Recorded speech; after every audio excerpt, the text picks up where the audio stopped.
तो हाँ दोस्तों, जय श्री राम दोस्तों। अब हम लोग निकलते हैं नहाने के लिए। तो यहाँ बहुत तेज धूप है अमानगंज में और हम निकल जाते हैं नहाने के लिए। तो आगे चलते हैं तो बहुत बादल दिखाई देते हैं हम लोगों को और आज साइड बहुत सारी गाड़ी खड़ी हुई हैं। तो हम लोग आराम से चलते हैं और हमारा पानी ख़त्म हो जाता है। इस वजह से हमने सोचा कि पानी भी भर लेंगे और नहा भी लेंगे। तो थोड़े आगे चलते हैं तो हमारा जो लड़का है ना वो आगे निकल जाता है हमसे। तो हम लोग साइड के पास ये बलकर गाड़ी आके खड़ी हो जाती है बहुत सारी। यहाँ पे गर्मी लगने लगती है और गर्मी लगने लगती है तो साइड में धूप से बचने के लिए साइड में खड़ा हो जाता है। खड़े होने के बाद वो अपना पिक्का उठाता है और मेरे साथ चल देता है। मेरे साथ चलने के बाद इधर देखता है और अपने बाल सहलाने लगता है क्योंकि इसको लड़की दिख रही थी। और आगे चलने के बाद देखते हैं कि थोड़े आगे चलते हैं तो एक गाड़ी खड़ी हुई है, उसका गेट खुला था। तो बोलने लगा मेरे से, यार इन लोगों को डूबने लगते हैं, क्या नीचे पानी भरा है। पर वो उसको ऐसे बोल कर चला जाता है और वो चलते चलते हमसे बोलता है उसका गर्मी तो आज बहुत है। तो हम बोलते हैं गर्मी तो बहुत है पर क्या करें, सेठ ने तो बोल दिया कि भाई गाड़ी भर के लाना है।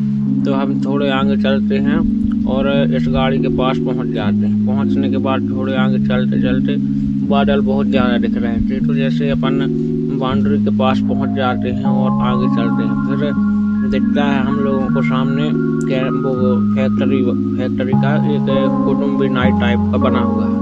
तो हम लोगों को दिख जाता है। फिर हम लोग आ जाते हैं फैक्ट्री के मेन गेट के सीसी रोड पर। और सीसी रोड पर आने के बाद हम ये गाड़ी बहुत तेज निकलती है। तो हम बंदा बोलता है यार इधर से बहुत तेज गाड़ी चलाती है। फिर इधर से चलने के बाद हम लोग पहुंच जाते हैं। थोड़े झाड़ देखते हैं हम लोगों के लिए कि छाँव है, पर छाँव समझ में नहीं आती। तो हम लोग थोड़े आगे चलने के बाद पहुंच जाते हैं बिल्कुल फर्स्ट मेन गेट। तो यहाँ वॉचमैन बात कर रहा होता है और बोल रहा है बाजू से निकलना है, यहाँ गाड़ी बहुत तेज आती है। थोड़े आगे चलने के बाद हम लोगों को दिख जाती है एक चाय की दुकान। तो चाय की दुकान पर थोड़े आराम से चलते हुए पहुंच जाते हैं।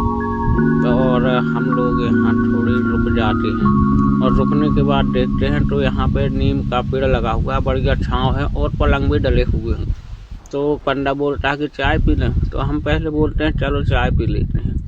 तो चाय के लिए अंदर जाते हैं और चाय पीने के बाद हम लोग चले जाते हैं नहाने के लिए। तो फैक्ट्री में तो कोई व्यवस्था नहीं है, पर हम लोग यहाँ ढाबा है, यहाँ सामने यादव जी का ढाबा बोलते हैं। तो वहाँ पर अपना पिक्का भर लेते हैं। पिक्का भरने के बाद और नहाने के बाद अपनी गाड़ी के पास वापस आ जाते हैं। वापस आने के बाद हमारा खाना बनने लगता है, वो प्याज सब्ज़ी काटने लगता है और टमाटर भी काट रहा होता है। तो टमाटर काटने के बाद स्टोव पे से हम अपना मसाला भूनते हैं, प्याज भूनने लगते हैं। और प्याज भून जाने के बाद हम अपना गेट खोलते हैं और गेट खोलने के बाद दिखता है कि उसका टमाटर कट जाता है। टमाटर कटने के बाद हम अपने नीचे बैठ जाते हैं और उससे बोलते हैं इतना मत हंसना कि नजर लग जाएगी। तो बोलता है कुछ नहीं होगा। फिर हम अपने वापस स्टोव के पास आ जाते हैं और हम अपनी कढ़ाई चलाने लगते हैं। कढ़ाई थोड़ी देर बाद चलाने के बाद कढ़ाई और इसमें अपना मसाला डालने का कार्यक्रम चलता है। और आगे हमारे ब्लॉग के साथ बने रहें।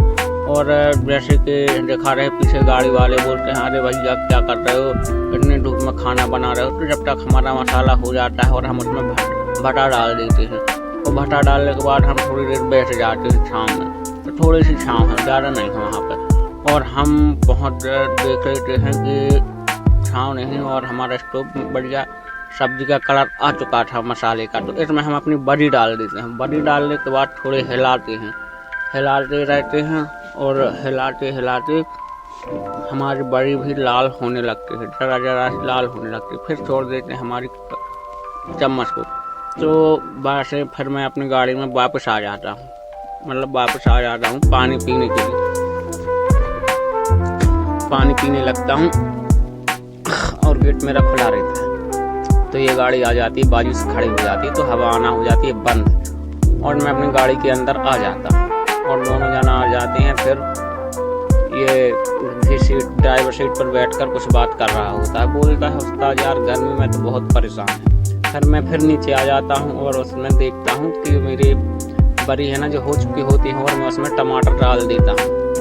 टमाटर डाल देने के बाद वो अच्छी उबलने लगती है बहुत ज़ोर ज़ोर से। तो उबलते देखते देखते मैं वहाँ से मैं ढक देता हूँ, अपने गंजी के लिए ढक देता हूँ, और ये खड़ा रहता है। और इससे वो ये अपना स्टैंड मोबाइल लेके अंदर आने लगता है, और अंदर आने के बाद ये आराम से अंदर आता है और अंदर आ जाता है, और मेरे को स्टैंड पकड़ा देता है। स्टैंड पकड़ाने के बाद ये ऊपर चढ़ने लगता है। तो हमारा सामान खाने पीने का सब अंदर आ चुका था।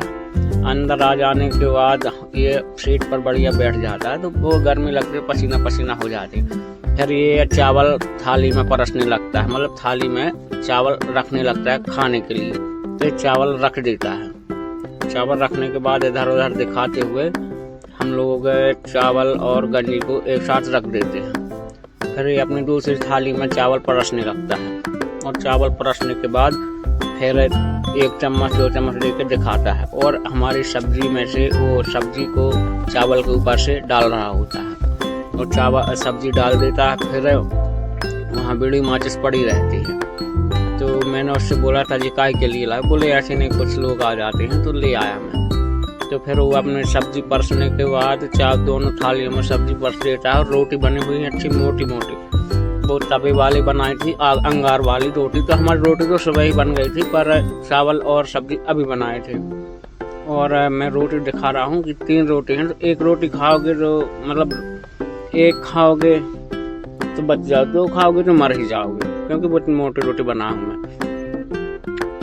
और फिर हम लोग अपना खाना खाने लग जाते हैं, और दोपहर का बच जाता है हमारे लिए 1, और हम चावल खाते हैं। चावल खाने के बाद पूरा खाना फिनिश करते हैं हम अपना, और फिर ये पानी के लिए अपना गिलास भर के रखता है। तो ये रोटी भी खा रहा होता है साथ में। फिर खाने के बाद हम लोग बैठ जाते हैं फ्री होके। तो पसीना बहुत जम से आता है, तो पूरा पसीना में गीले हो जाते हैं, और पसीने में गीले हुए अब हमारा दिमाग काम नहीं कर रहा होता है। तो अब हम अपना टॉवल से मुंह पोंछ लेते हैं, और ये खाना खा के फ्री हो जाता है। तो हमारे ब्लॉग के साथ नए हैं तो बने रहें, लाइक करें, सब्सक्राइब करें। जय हिंद, जय भारत। और आप सभी ड्राइवर भाइयों का खाना कैसा बनता है कमेंट में बताएं। जय जय श्री राम, राधे श्याम।